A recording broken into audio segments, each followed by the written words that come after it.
ചങ്കളെ ഇന്നിപ്പോൾ ഒറ്റയാൾ പോരാട്ടമാണ്. നമുക്ക് പാവലിൻ്റെ വിശേഷം പറയാം. പാവലിൻ്റെ വിശേഷം പറയുന്നത് വന്നപ്പോഴാണ് കൊച്ചാടിനെ കണ്ട് കൊച്ചാടിൻ്റെ കൂടെ പോയത്. പാവൽ നമ്മൾ ആദ്യമേ കുറച്ചിട്ടിരുന്നല്ലോ, ഇല്ല തടമെല്ലാം കൂടെ ഒരുക്കി.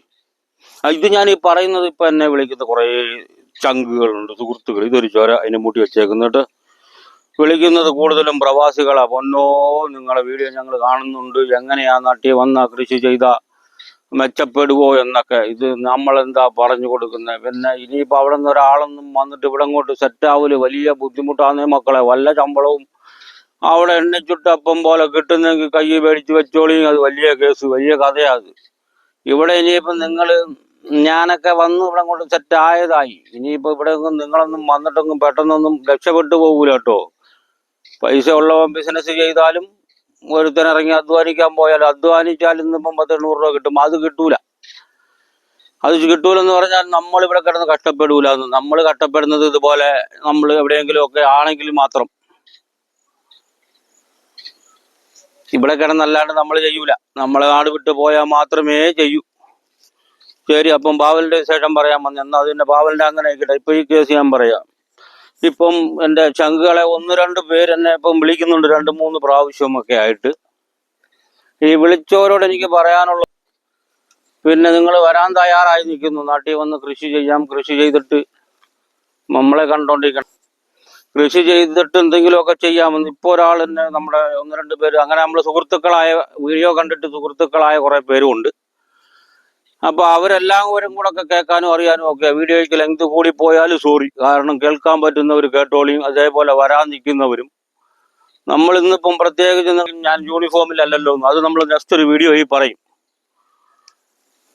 ഓക്കെ, മാറ്റി വെച്ച് കുറേ ഉണ്ട്, എന്നാലും കുഴപ്പം. അപ്പോൾ ഇത് ഞാൻ പറയാം. എന്നോടിപ്പോൾ 1-2 പേര് ചോദിക്കുന്നു നാട്ടിൽ വന്നാൽ എങ്ങനെയാ കൃഷിയൊക്കെ ചെയ്താൽ. ഇപ്പോൾ ഈ അടുത്ത ഇന്നലെയും മെനങ്ങാന്നൊക്കെ ആയിട്ട് നമ്മുടെ വീഡിയോ കണ്ടിട്ടൊക്കെ വിളിക്കുന്നുണ്ട്.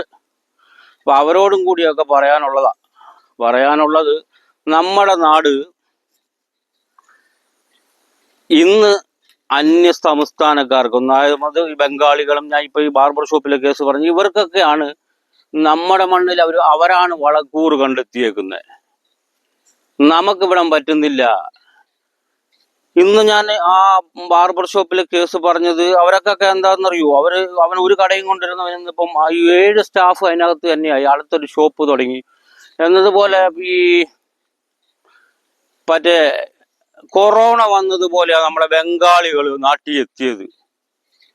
കാരണം സ്ഥിരം എനിക്ക് തോന്നുന്നു, എൻ്റെ ഒരു അറിവ് അങ്ങനെയാണെങ്കിൽ, പെരുമ്പാവൂരായിരുന്നു പണ്ട് ഈ ബംഗാളികളുടെ സ്ഥലം. ബംഗാളികൾ ഫുള്ള് പെരുമ്പാവൂരായിരുന്നു വന്നത്. അങ്ങനെ കൊറോണ അതുപോലെയായിരുന്നു. എവിടെയെങ്കിലും ഈ സമ്പർക്കം നടക്കുന്നത് ഇടയ്ക്കിടയ്ക്ക് തിരുവനന്തപുരത്തൊരെണ്ണം കണ്ടു, അല്ലെങ്കിൽ അവിടെ ഒരെണ്ണം സ്ഥിരീകരിച്ചു, അല്ലെങ്കിൽ മറ്റിടത്ത് സ്ഥിരീകരിച്ചു എന്ന് പറയുന്നത് പോലെ ആയിരുന്നു ബംഗാളികൾ വന്നത്. ഇന്നെന്തായി? ഒരു മലയാളി നാട്ടിൽ കിടന്നുകൊണ്ട് ജീവിക്കുന്ന, കഷ്ടപ്പെട്ട് ജീവിക്കുന്ന ഒരുത്തനാണെങ്കിൽ ഇന്ന് എവിടെയെങ്കിലും ചെന്ന് കഴിഞ്ഞാൽ അവൻ്റെ ഊപ്പാട് വരും. കാരണം അവന് പുതിയ ബംഗാളി എങ്ങാനും ജോലിക്ക് വന്ന കടയെങ്ങാനും ആണെങ്കിൽ. ഞാനിത് ഈ അനുഭവം ഈ അടുത്തൊരു ദിവസം കണ്ടു. ഈ കയറിയ മലയാളികൾ എന്ന് പറയുന്നത് നീ മലയാളത്തിൽ പറയുന്നു, മറ്റവനാണെങ്കിൽ മലയാളം അറിയത്തൂല്ല. അപ്പം സ്വന്തം നാട്ടിൽ കിടന്ന് ഇതുപോലെ ഊപ്പാട് വരും. അന്നതുപോലെ ഈ ബാർബർ ഷോപ്പ് ഫീൽഡ് മൊത്തവും മറ്റവരുടെ കയ്യിൽ. അല്ലാണ്ടുള്ള ജോലികളൊക്കെ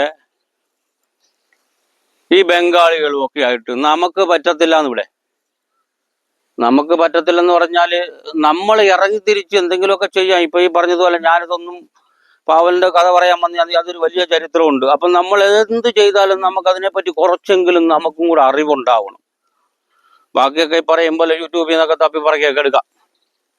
അല്ലെങ്കിൽ നമുക്ക് അതിനോടുള്ള അതിയായ ആഗ്രഹം, അത് ചെയ്യണമെന്ന്. ഇപ്പോൾ എനിക്ക് കുറച്ച് ദിവസം കൊണ്ട് ഇവിടെ എല്ലാം അങ്ങോട്ടും ഇങ്ങോട്ടും പോയി കിടന്നതൊക്കെ അതാ. ഇതിൻ്റെ ഇടയിൽ കൂടെ എന്താ പറയുന്നത്, അങ്ങോട്ട് പോയാലോ അല്ലെങ്കിൽ ഇത് ശരിയാവൂലോ എന്നൊക്കെ ഉള്ള ചിന്തയിലും ഒക്കെയാ. പിന്നെ കൃഷി ചെയ്താലുള്ള ഗുണമെന്ന് പറഞ്ഞാൽ, പണ്ട് കൃഷിക്കാരന് കയറിപ്പോകുന്ന സ്റ്റെപ്പിലും തിണ്ണയിലും ഒക്കെ ആയിരുന്നു കഞ്ഞി. ഇന്നതല്ല. ഇന്ന് കൃഷിക്കാരനെ സഹായിക്കാൻ ബാങ്കുകാർ ലോണെന്ന് പറഞ്ഞാൽ, ഞാൻ സഹകരണ സ്ഥാപനങ്ങളിൽ നിന്നും എടുത്ത ലോണിലാണ് ജീവിതം തുടങ്ങിയത്. കാരണം നമ്മൾ ഉണ്ടാക്കുന്നത് മൊത്തവും അങ്ങനെ കൊടുക്കേണ്ടി വരും ധനകാര്യ സ്ഥാപനങ്ങളിലൊക്കെ ആയിട്ട്.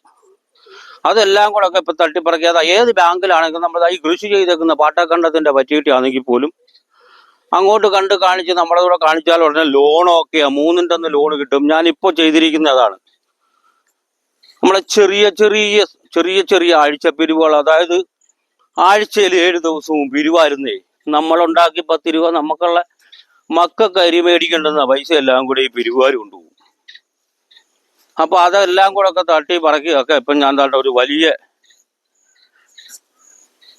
1-2 ലോണുകളായെങ്കിൽ പോലും നമ്മളത് ചെറിയ കാര്യങ്ങളിൽ നിന്നും രക്ഷപ്പെട്ടെന്നൊരു സന്തോഷത്തിലാണിപ്പോ. ഒരു വലിയ ലോണാണ്, അത് വർഷത്തിലൊക്കെ പുതുക്കുകയോ അല്ലെങ്കിൽ ഉണ്ടെങ്കിൽ കൊണ്ടടക്കുകയൊക്കെ ചെയ്തത്. അത് കൃഷിക്കാരന് ഇപ്പൊ കിട്ടിയേക്കുന്ന അങ്ങനെ വലിയ വലിയ സഹായങ്ങൾ നമുക്ക് കൃഷിയുടെ പേരിൽ എന്തെങ്കിലുമൊക്കെ കിട്ടാറുണ്ട്.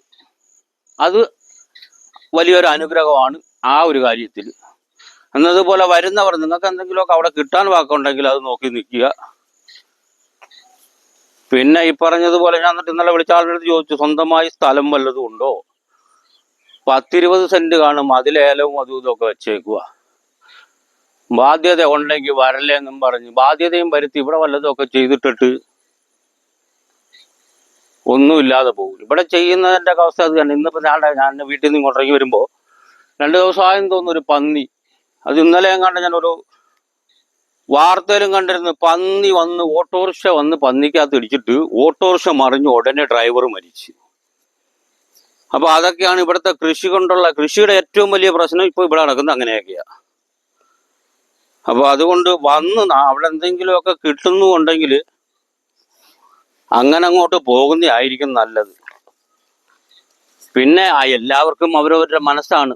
എന്തെങ്കിലുമൊക്കെ വാക്കുണ്ടെങ്കിൽ നോക്കി, പിന്നെ ഞാനായിട്ട് ഇതിൽ ഒന്നും പറയില്ല. വന്നാൽ ഇതുപോലെയൊക്കെ മനസ്സുണ്ടെങ്കിൽ ഇതൊക്കെ കാണുമ്പോൾ നമുക്ക് എത്രയാണെങ്കിലും സന്തോഷം കേട്ടോ.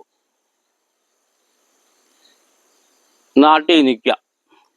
പിന്നെ ഈ പറഞ്ഞതുപോലെ കടത്തിന്റെ മേളിലും വീണ്ടും വീണ്ടും കടം മേടിച്ച് കൂട്ടിയിട്ടിട്ടൊന്നും നിൽക്കരുത്. അപ്പൊ ഓക്കെ.